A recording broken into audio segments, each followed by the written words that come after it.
E aí pessoal, tudo bem? Este é o canal Coleção Paralela, este é o Mestre do Terror. Eu sou o Rodrigo, hoje eu falo de mim depois do mestre, tô dando essa colher de chá pra ele.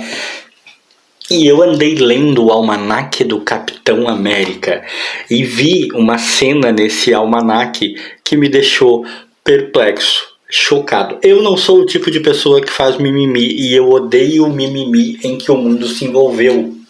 Mas algumas coisas são realmente estranhas demais e beiram o inadmissível.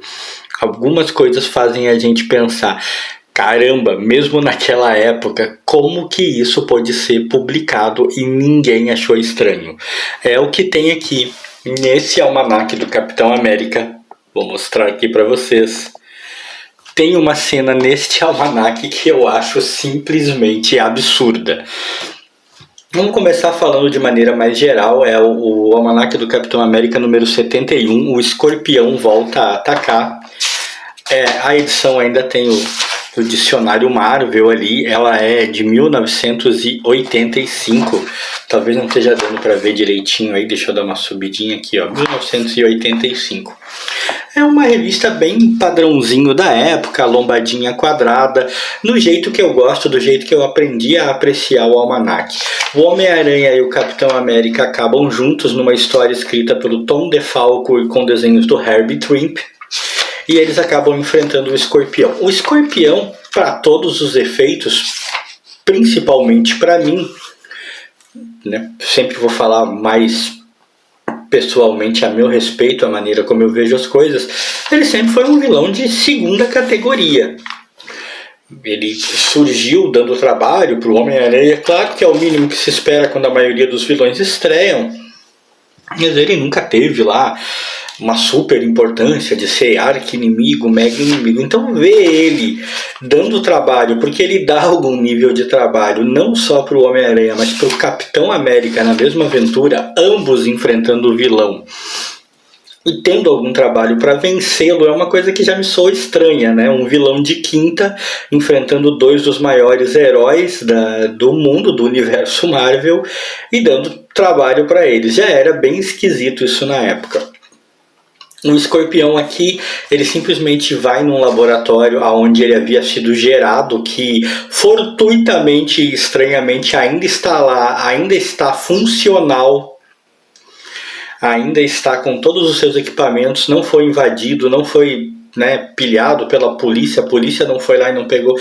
Ele pega um bocado de componentes eletrônicos aleatoriamente, ele ainda fala, ó, só vou salvar esses brinquedinhos eletrônicos.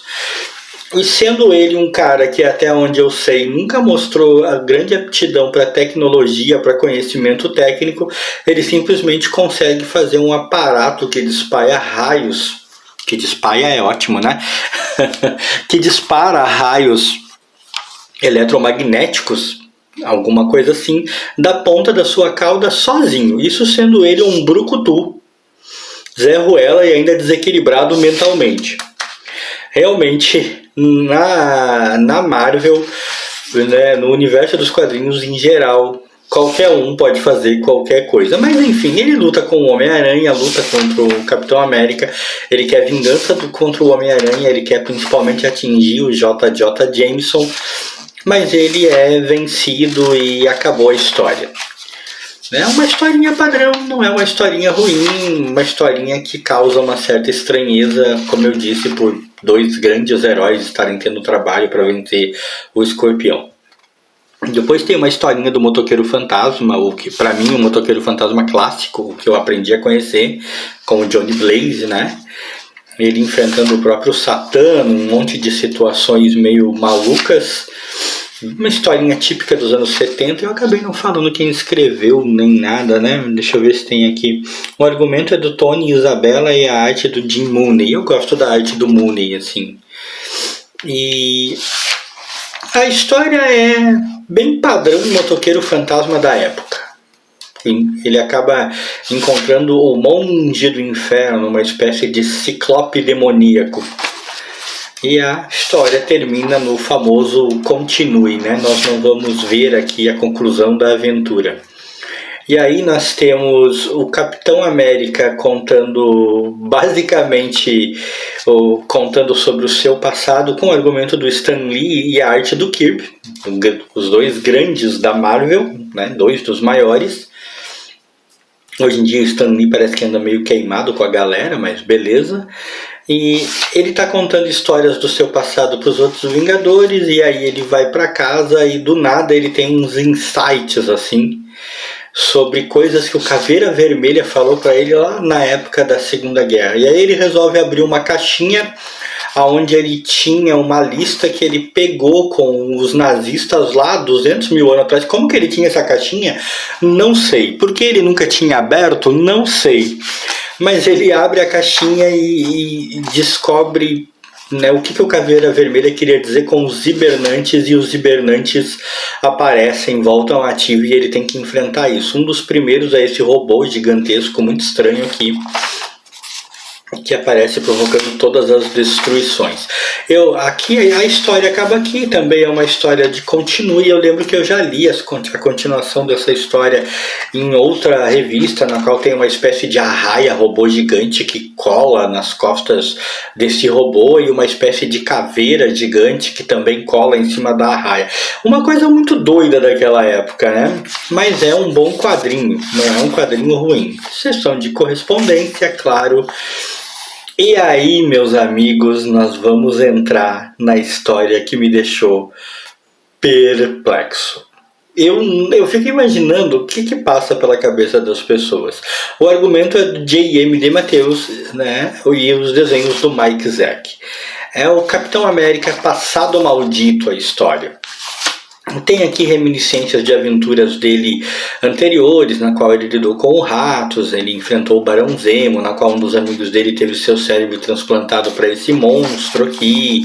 Eu li essas aventuras esporadicamente e aleatoriamente em outras revistas. Eu acho que eu ainda tenho no Almanac do Capitão América em outras edições que eu tive. Não consegui acompanhar de maneira linear na época, fui juntando os pedaços depois.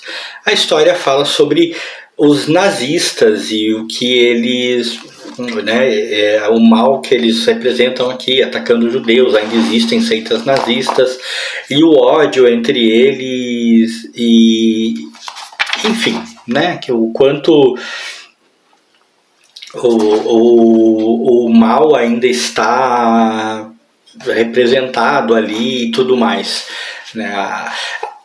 Parece bem claro que a ideia da história é passar aquela mensagem sobre intolerância, que a gente tem que viver em paz, que as pessoas não podem ceder à violência e tal. Até aí, beleza.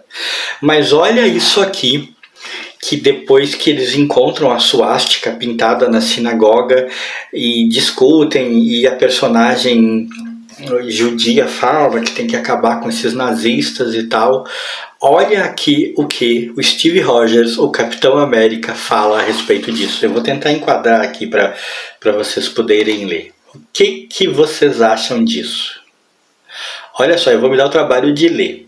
Concordo que não se deve usar de meios como esses para fazer protesto. Mas se ainda existem nazistas, eles devem ser respeitados. Todas as ideias e opiniões devem ser toleradas numa sociedade livre. Irmão, aonde estava a cabeça do J.M. DeMatteis? Que porra é essa?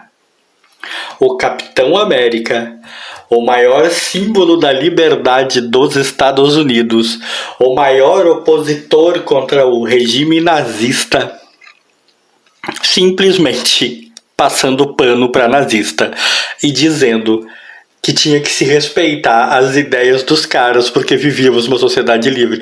O Capitão, meu amigo, no nosso mundo de hoje em dia, por algo bem parecido, o Monark se ferrou.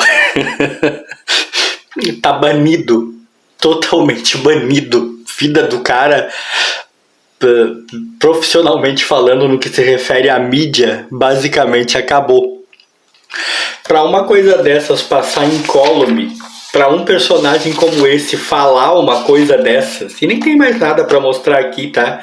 O restante da história é mais do mesmo e tolice. O grande ponto da história é essa, né? Para uma coisa dessas passar incólume, passar despercebido nos dias de hoje seria impossível. Isso só poderia acontecer lá nos anos 90 e numa história que, claro, foi escrita ainda antes, foi escrita lá pelos anos 70, né?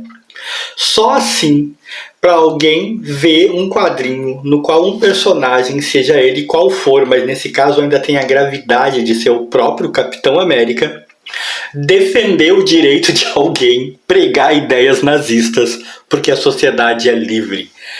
A sociedade é livre, claro, mas determinadas coisas têm que ser combatidas e exterminadas no seu nascimento, na sua raiz. Porque o mal é o mal e a estupidez é a estupidez, seja como for. Cara, eu fiquei estarrecido, eu parei nesse quadrinho. E é como eu disse, quem acompanha aqui sabe, me vê falando, detesto o mimimi em que o mundo se tornou, detesto o fato de que você não pode fazer uma piadinha que soe um pouquinho mais isso, um pouquinho mais aquilo, que você vai ser destruído. Se o meu canal fosse grande, tivesse alcance, era capaz desse vídeo acabar comigo também.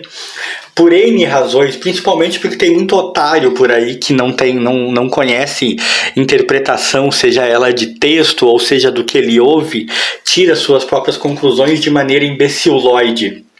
Mas nem eu posso deixar passar em branco o personagem que foi concebido para ser o maior símbolo da luta pela liberdade, o maior símbolo da luta contra a estupidez total que foi o nazismo, dizendo que tem que respeitar nazista, porque a sociedade é livre. Meu amigo Capitão América, é só porque essa história se passou num passado muito remoto. Hoje em dia, eu duvido que essa história, se foi republicada ou se for republicada alguma vez, eles mantenham o texto integral como ele está aqui. É curioso que essa Abril não limou, né? Não quis mudar o texto do Capitão América dizendo um absurdo desses. Enfim, surpresas do que você vai lendo. E se você gostou desse vídeo, like aí pra mim, pro meu querido mestre do terror. E fui.